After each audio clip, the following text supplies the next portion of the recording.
Sekitar 11.000 tahun yang lalu, manusia mulai menyadari bahwa ada cara yang lebih baik untuk memanfaatkan hewan selain memburu mereka. Kita mulai menjinakkan beberapa spesies untuk memenuhi kebutuhan pangan, tenaga kerja, dan juga sebagai teman. Seiring waktu, hanya beberapa hewan yang benar-benar berhasil menjadi bagian dari kehidupan manusia. Seperti sapi, kambing, domba, ayam, kuda, babi, anjing, dan kucing. Tetapi, mengapa hanya hewan-hewan itu? Mengapa tidak memelihara badak, harimau, zebra, atau ratusan spesies lain yang tampaknya lebih cocok tetap liar? Menurut Jared Diamond dalam bukunya Guns, Germs, and Steel, 1997, ada 6 kriteria yang harus dipenuhi agar suatu hewan dapat didomestikasi. Banyak hewan yang hampir memenuhi syarat, tetapi sangat sedikit yang benar-benar bisa dijinakkan. Berikut 7 kriteria yang harus dipenuhi agar suatu hewan dapat didomestikasi. Pertama, tidak pemilih dalam makanan. Hewan domestik harus dapat bertahan hidup di sekitar pemukiman manusia dengan makanan yang tersedia. Hewan herbivora seperti sapi dan domba dapat memakan rumput dan sisa hasil pertanian. Sementara karnivora seperti anjing dan kucing bisa bertahan dengan sisa makanan manusia serta memangsa hewan pengerat. Sementara hewan seperti panda atau harimau sulit dijinakkan karena kebutuhan makan dan lingkungannya yang kompleks. Kedua, cepat dewasa. Hewan yang dapat dijinakkan harus tumbuh dewasa dengan cepat agar segera bisa dimanfaatkan, baik sebagai tenaga kerja maupun sumber makanan.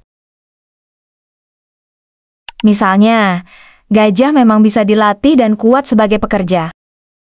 Tetapi mereka membutuhkan waktu hingga 15 tahun untuk mencapai usia dewasa, membuat mereka kurang ideal untuk domestikasi massal.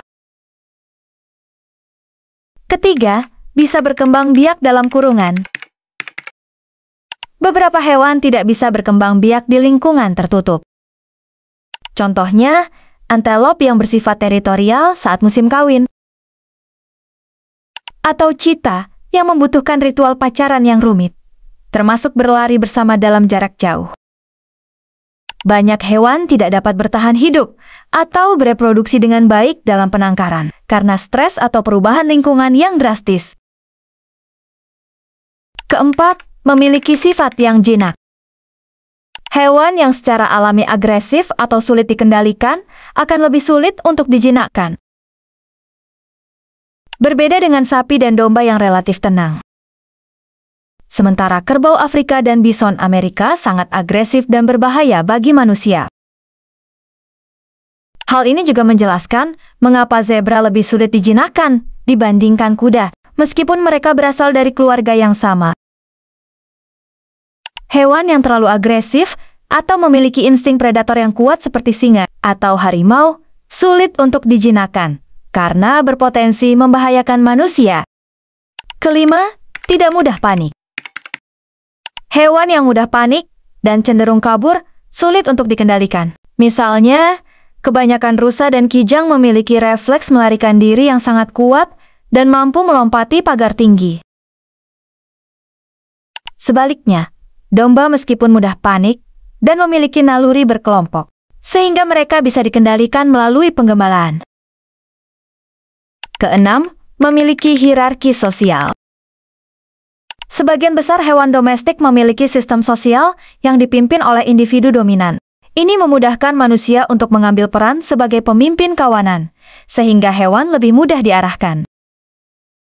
Contohnya, anjing melihat manusia sebagai pemimpin kelompoknya. Dan kucing adalah pengecualian, karena mereka lebih independen dibandingkan hewan domestik lainnya. Pada dasarnya, hewan yang hidup dalam kelompok atau memiliki hierarki sosial seperti kuda, sapi, dan anjing. Mereka lebih mudah dijinakkan karena mereka dapat menerima manusia sebagai bagian dari kelompoknya. Ketujuh, memiliki manfaat bagi manusia. Seperti sumber makanan sapi atau ayam, transportasi kuda, atau perlindungan dari anjing. Hewan yang tidak memberikan manfaat praktis cenderung tidak dijinakkan. Oleh karena itu, domestikasi memerlukan investasi waktu, sumber daya, dan usaha yang besar. Jika hewan tersebut tidak memberikan keuntungan yang signifikan, manusia cenderung tidak akan berusaha untuk menjinakkannya. Banyak hewan yang tampaknya cocok untuk domestikasi, tetapi gagal memenuhi 1 atau lebih dari 7 kriteria ini. Oleh karena itu, hanya spesies tertentu yang berhasil dijinakkan dan menjadi bagian dari kehidupan manusia hingga saat ini. Selain itu, domestikasi adalah proses yang memakan waktu ribuan tahun. Hewan yang sudah dijinakkan, seperti anjing, kucing, atau sapi, telah melalui seleksi bertahun-tahun untuk menyesuaikan diri dengan manusia. Hewan yang belum melalui proses ini tidak memiliki sifat-sifat yang dibutuhkan untuk hidup bersama manusia.